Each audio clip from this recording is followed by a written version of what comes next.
Hello po, magandang araw, magandang gabi, no? Kung nasa man kayo panig ng mundo.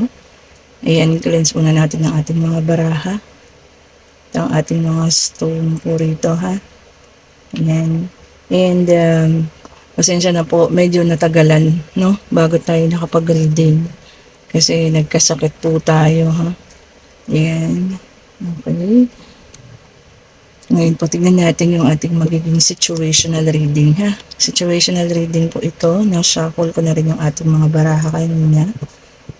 Yan. And kahit po naman tayo ay nakapag may sakit, nagkasakit, ano, nagpapasalamat pa rin po ako na nadagdagan ng ating mga subscribers, no?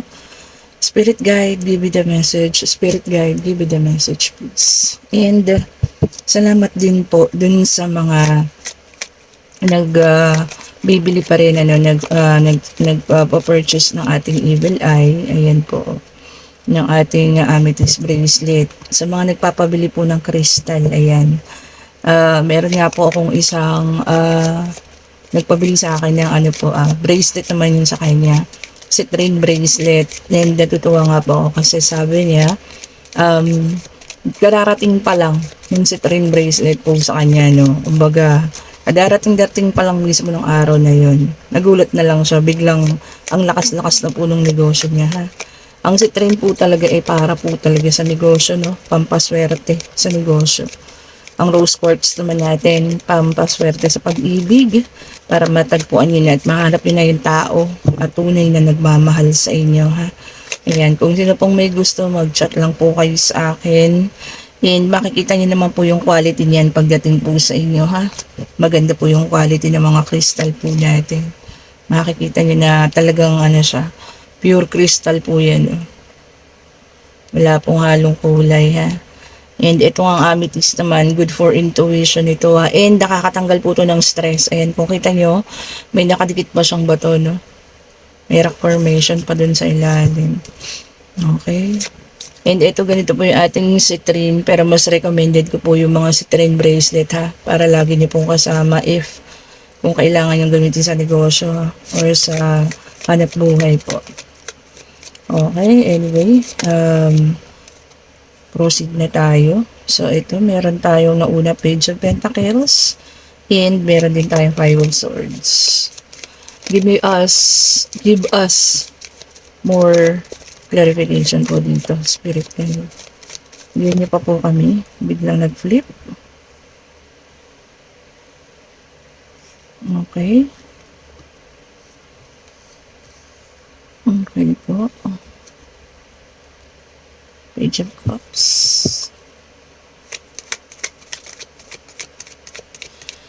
Okay, medyo nag-iiba na po kasi ang panahon, ano. Kaya ayan, marami pong nagkakasakit.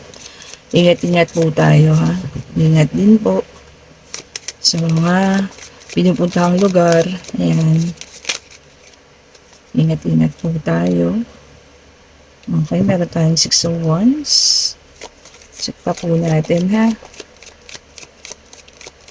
Ayan, nagpapasalamat po ako muli. And open na po tayo for membership for 79 pesos lang. And 129 pesos po, ha. Monthly na po yan. Monthly membership po. Sino pong gusto magpa-member, click nyo lang po yung join.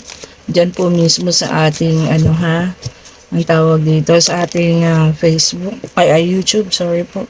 And sa mga gusto po ng private reading, pwede po tayo magpa-private reading, ha. Available po tayo Monday to Sunday. Ayan. Puro swords na naman ito. Pwede niyo po ako ma-reach out sa ating Facebook page po, ha. Mystic Tarot. Okay. Check po natin some clarification dito sa ating mga nakuha, ha. Okay. So, dito po sa ating, White Rider Tarot card, meron dito, no, some of you rito, no, meron lang overstress and nahihirapan sa maybe sa isang relasyon ito, no, and yet, nag-hold pa rin siya na baka maayos and still holding on to something na baka meron pang chance yung relationship na ito, no? Pero nakita ko po dito, ilang beses na rin naman na niloko, no? Nagkaroon ng trickery, cheating dito sa relationship na ito, no? Ayan po. And Ace of Cups, ibig sabihin po, no, nag-iisip siya kung aalisan na ba niya itong relasyon na ito or kasi new beginning na po ang ating Ace of Cups eh. Ayun po. So, guided by the universe, new beginning na rin. Dito sa relationship na to, nagkakaroon siya ng anxiety, depression na rin, ano. So, kaya siguro nagkakaroon na ng pag-iisip ang taong ito na umalis na rin dito sa ganitong klase ng relasyon, ha. Okay po. Ito yung ating sa White Rider Tarot card. So, nagkakaroon ng ano po dito, cheating and trickery, ano. Kaya lang, yung isa dito sa relationship na to, yung isa sa mag-partner to, is still holding up onto something and umaasa pa, no, na baka sakaling magbago. Check pa nga po natin. Pero alam niya sa sarili niya, ha, na itong taong specific person niya, no, ay ano po, alam niya na may ginagawang something, ano, na nakakadulot sa kanya ng sobrang sakit. Okay po. Spirit guide, give us more clarification, please. Give us more clarification po. Spirit guide, give us more clarification po. Ayun, biglang ano, the judgment. Okay po. O, fire sign po ito, ha, malakas. The judgment, awakening, ibig sabihin po paggising. So, maaaring ano po, ha, magising na rin ang taong ito and maaaring gumive up na rin, ano. Pero kaya lang kasi meron siya dito ano eh, pinanghahawakan pa. Maaaring gusto niya rin maging ano, no, ma-resolve pa. Oh, Nine of Wands, fire sign, napakalakas ng fire sign, ha, Aries, Leo, Sagittarius. Sugatan ka na. Sobrang sakit na po yung nararamdaman mo, ha. Ayan. Sobrang sakit na yung pakiramdam mo. Ano ba, the judgment, kailangan mo na bang magising or nagising ka na ba? Feeling ko hindi pa, no? So, sinasabi ng baraha dito na yung talagang hindi mo naman nakaya, bakit ba hindi pa iwanan? Kaya lang kasi meron siyang pinanghahawakan dito eh, no? Palagay ko merong promise. The star po, nagmamanifest ka, air sign naman to, ha? Nagmamanifest ka pa rin dito sa relationship na ito, no? Ano ba yung tawag dito? Martir ba? Kahit alam na yung mga kalukuhan at pinaggagawa ng isa, no? Nakakadulot na sa kanya ng sobrang sakit, anxiety, depression, hindi pagkatulog sa gabi. Pero okay lang. Meron siyang kasi ano eh, pinanghahawakan, siguro may pangako itong ating partner niya, no? May pangako. Something, ganun. Hihiwalayan ko, ganun. Parang mga ganun siguro, no? Five of Pentacles, Earth sign, Taurus, Virgo, and Capricorn. Okay, so talagang ano, merong mga times na ikaw pa yung ano, naghahabol eh, no? So, hinahabol mo pa. Sobrang pagmamahal naman, no? Kumbaga, ano na eh, tumatalikod na tong tao, pero ikaw naman, mahabol pa. Pero kahit sugatan ka na, oh, mahabol pa rin. And death. Okay, so ito ang payo sa'yo ng mga cards, ha. Death po, ibig sabihin, kailangan nang tapusin. Water sign naman, Scorpio. So, dalawang fire sign, isang air, earth, and water. So, lumabas na lahat yata ng ating mga sign. Ano, death po, ibig sabihin, kailangan lang magtapos. Ayan. Kung ano man po yung nakakasakit sa inyo ngayon, ano, na alam nyo naman na hindi na maganda yung naidudulot sa inyo, tapusin nyo na raw po, ha? And death po kasi hindi lang yan siya pagtatapos. Ibig sabihin din po, new beginning. Magkakaroon kayo ng new beginning, ha? And Seven of Pentacles. Earth sign na naman. Ayan, mag-focus lang daw po muna sa ating ano, ating tawag dito, financial, ayan, no? And lahat naman daw po ng pinaghirapan mo, kung dito ka magpo-focus, ay magiging ano mo na, maaani mo na, no? Lalo na kung nakafocus kayo ngayon sa ano, sa paghahanap buhay, ha? Ayun po ang payo sa inyo, ha, ng ating mga baraha. Kung sino man po nakakasakit, ano, ayan, no, nakaka-stress, iwan na raw po, ha? Nanloko sa'yo. Maaaring meron kong sinabi sa'yo na pinanghahawakan niya, pero mas okay na daw po na magising ka na. Kaya lumabas ang ating the judgment, ano? Okay, the Hierophant. Ito ba ang ipinangako niyo sa'yo, kasal? The Hierophant po kasi is pare, ano, and this is a major arcana. So, pinangakuan kayo ng kasal, mga susunod na araw. Earth sign na naman. Napakalakas ng earth sign dito, 3 beses na lumabas. So, ayun ba? Yun ang pinangahawakan nyo? Na pinangakuan ka ng kasal? Okay. Ito lang po ang para sa akin. Kumbaga, wala pa kayong commitment sa ngayon, ha? Kumbaga, boyfriend, girlfriend pa lang or magka-live-in partner or kung ano man po yung situation ninyo, ha? Pero nakagawa na po sa inyo ng ano kalokohan, no? Cheating and trickery. Na kung saan may dinadanas na kayong sakit sa pakiramdam, ha? Aanihin niyo po yung kasal. Kung ipagpapatuloy lang din naman yung sakit na nararamdaman ninyo, no? Anuhin niyo po yun. Anong magiging magandang idudulot kung lalong makakasal kayo, no? Mas makabubuti pa po yung maghiwalay kayo or umalis ka na sa ganong situation hanggat hindi ka pa po nakakasal. Okay po? And Four of Swords. Ayan po. Sabi dito, no, kahit naman kayo matuloy magkasal, patuloy pa rin po sa ganun. Itong taong ito na kinakasama nyo na. No gender specification, lalaki, babae, vice versa, ikaw o siya, ganun, ha. Magiging patuloy pa rin po kung sakali man makasal kayo, ganun at ganun pa rin daw po yung mangyayari, no.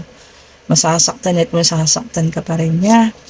Magkakaroon pa rin ng kalokohan, ayan, cheating, okay po. Kasi ang pagbabago po hindi naman sa magiging situation. Ang pagbabago po ng isang tao, choice niya po yan. Nasa sarili niya po yan, ha. Okay, masakit man sa masakit, pero mas maganda pong tanggapin na tapusin niyo na lang at magsimula ka po ng new beginning, ha. Bago pong buhay. Ayan. Kasi alam mo naman alam mo na po na meron ng ganon, pero ayaw mo pang i-give up. Sa bagay, ganon talaga ang babae, ano po, siguro naman kahit sino babae makaka-relate sabi nga nila, bago gumibap yung mga babae, ilang beses muna na nagtiis. Nagtiis muna po yan ng mga ilang panahon pa. Pero oras na umayaw na ang mga babae, talagang wala na pong balikan, ha. Yun lang po. Siguro kailangan mo na rin magising. Give up na po tayo, ha. The Empress ka na po. Earth sign. Ibig sabihin, matalino ka. And maaaring buntis ka. Buntis ka ba ngayon? Or ang fertility din po ay sumisimbolo ng pagbabago at meron pong kasaganaang parating, ha. Depende na po yan. Meron pong growth na parating, abundance, yan. Maaaring buntis ka rin. O kung baka yun ang hinahawakan mo, no, pinangakuan ka ng kasal dahil buntis ka. Pero kung ganyan din naman po, naku, mas mabuti po na ikaw na lang magpalaki sa anak mo, no? Yung sinasabi ko po, ang pagbabago ng isang tao, hindi po yan natin pwedeng idikta. Or dahil lang sa sitwasyon, ang pagbabago po ng isang tao ay desisyon niya po yan, ha? Hindi niyo po yan pwedeng sabihin sa kanya. Okay po. At yun nga po, lumabas sa baraha, no, ikasal man kayo, ganun at ganun pa rin ang mangyayari. Paulit-ulit lang po yung cycle. Baka mauwi lang din po sa hiwalayan. So, hindi ko naman po sinasabi na huwag kayo magpatuloy, ha. Kaya lang po, ang sa akin lang, kung magiging cycle lang, bakit niyo pa itutuloy? The Lovers. Sabi po rito, ang kailangan niyo po ay ang harmonious relationship. Okay po. air sign ang lumabas. So even though po na magkakaroon kayo ng hiwalayan dito ha, kung sakasakali man piliin ninyo mapahiwalay sa taong ito, meron at meron pong parating para sa inyo ha. Ayun po, the lovers. Ayan po, air sign. Okay po, meron at merong magmamahal sa inyo ng tunay, totoo. Hindi kayo lolokohin ha. Okay po. Yan na po ang pangako ng ating universe ha. Kung hindi man kayo tutuloy sa pagpapakasal po dito sa taong ito na nanloko sa inyo, meron at meron pong parating na bagong taong para po sa inyo ha. Spirit guide, ano pa po ang ibibigay niyo dito sa situation na ito, no? Na isang taong alam na yung panglolokong ginagawa sa kanya, pero pikit mata pa rin po eh. Pikit mata na tinatanggap yung mga situation, ano. Ang sakit naman ng ganito, no? Kasi palagay ko kasi syempre mahal na mahal niya eh. Okay, Queen of Pentacles, meron tayong Earth sign. Okay po, no? Feeling ko kayo din ay isang ano, no? Provider. Ayan. So, kung magiging magulang ka or kung ikaw ay buntis, ano, sa ngayon, eh, magaling ka rin naman daw po sa paghahanap buhay. Ha? Kayang-kaya niyo po. Dumiskarte, kayang-kaya, madiskarte ka, matalino kang tao, no? Kumbaga, kayang-kaya mong bumuhay. Kahit na mag-isa ka lang, solo parent, kayang-kaya daw po ninyong mangyari yan, ano? Sa sarili ninyo. Okay? And then of swords. See? Same po dun sa kanina, no? Ten of Swords. Ayan po. Magiging masakit, ano? Magiging masakit po. Kung pipiliin nyo humiwalay sa taong ito sa ngayon, magiging masakit nga po. Pero dun po kayo magkakaroon ng ano eh, ng peace of mind. Peace of mind po, ha? And ito nga po, new beginning. Hindi lang basta-basta new beginning po ang ating Ace of Cups, ha? Abundance din yan. And ito yung kanina, lumabas. Six of Wands, success po yan and victory. So, whatever po na kung maisip ninyo na humiwalay na dito sa taong ito, no? Na feeling ko narcissist na tong taong ito, no? Walang pinapahalagahan kundi ang kanyang sarili lang. Magiging maayos naman daw po, no? Kakayanin ninyo mag-isa. Okay po. Kung sino man yung nakaka-resonate ha, mag-iwan po kayo ng bakas dyan. And kung gusto niyo pa ng more clarification on this po, pwede po tayo magpa-reading. Saktong-sakto. Ano po ba ngayon? 24, no? Ayan. Friday. So, tama-tama po ha. Pwede kayo magpa-reading. And mas maganda po magpa-reading today. Today is Friday, ano? Mas okay po siya. Ayan po, ano, kung sino may mga naka-resonate dyan, iwan po kayo ng bakas. May gusto ng private reading today, sige po, mag-message kayo sa akin. Ayan, reasonable naman yung ating mga price ha. Ayan, and hanggat kayang kong ibigay yung mga request niyo, binibigay ko naman po.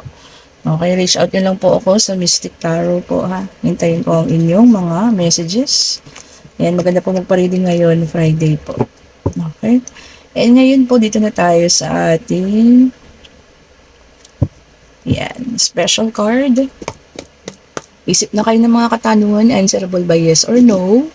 Pwedeng love, career, financial, travel, sa school, sa mga gagraduate dyan ha. Hingin po natin yung kasagutan. Spirit guide, ano pong kasagutan ninyo sa kanilang mga katanungan? Pwede ba natin patayin itong kandila? Yan, masyado ng malakas. Ano po ang kasagutan sa kanilang mga katanungan? Isa lang po ha. Bigyan niyo po kami ng kasagutan. Ayan. Tignan nga natin, ano? Ano po ang kasagutan sa kanilang mga katanungan? Dalawa ito, pero ulitin po natin, ha? Kailangan po namin ng isa lang. Isa lang po, please. Ayun na. Pinagbigyan tayo. Salamat po, and yes po, ha? Ayan, yes po ang ating kasagutan, and may movement po ha. Kung may nagtanong tungkol sa travel, no? So may movement po, yes, no? Kung makakaalis ngayong month, ngayong year, yes po. And kung magkakaroon ng pagbabalikan, ayan, kung meron man nagtanong ng gano'n, ano, yes po, kasi may movement, may action na mangyayari ha. Kung sino man po yung mga nagtanong, ayan, yes po ang ating kasagutan ha. Ayan. And tignan nga po natin ang messages of life para po dito sa may situation ano kanina na ang situation niya kasi ano alam niya ng pangyayari pero ayaw niyang bumitaw. Okay po. Sobrang mahal niya siguro itong taong to or pinangakuan siya ng kasal or something ano. Meron siyang pinanghahawakan or siguro sinabi ng taong yun na magbabago na siya ganyan ano. Pero sabi ko nga ang pagbabago po ay nasa tao po yan ha. Hindi po yan nagaganap lamang sa isang gabi o nang dahil sa isang situation ha. Nasa tao po yan. Messages of life. Divine Universe. Ano po ang payo ninyo? Sa kung sino man ang nasa situation na ganun po ha. Ano po ang payo ninyo? Isa lang po. Ayun na. Okay. Baliktad ba siya? I connect with heaven. Oh, ganda. Okay po. I connect with heaven. Kumonekta daw po tayo sa Panginoon ha. Sa ganitong pagkakataon talaga naman, ano, dun lang tayo hugot ng lakas. Tingnan nyo, si Father God, tapos may bata. Sabi niya, today I turn inwards and connect with the heaven within. From this place of peace, I can see that a situation I have resented is actually an ideal opportunity to work on my inner self. Ayun po, no? Yun nga, sa mga ganong situation talaga, ang Panginoon na lang yung dapat natin sandalan. Hingan natin ng kaliwanagan po, ha? Sa Kanya tayo humingi ng guidance. Ayaw naman po ng Ama, syempre ng ating Panginoong Diyos na nasasaktan ang kanyang mga anak, ano. So, kung talagang sobrang sakit na yung pinapadama sa iyo ng taong ito, might as well po, ano, bitawan na hindi binigay sa atin ng Panginoon yung mga ganong pangyayari ng para masaktan tayo. Binigay niya yon para meron po tayong matutunan nga. Lagi ko nga sinasabi, hindi inaalis ng Panginoon ang isang tao sa buhay mo nang walang dahilan po.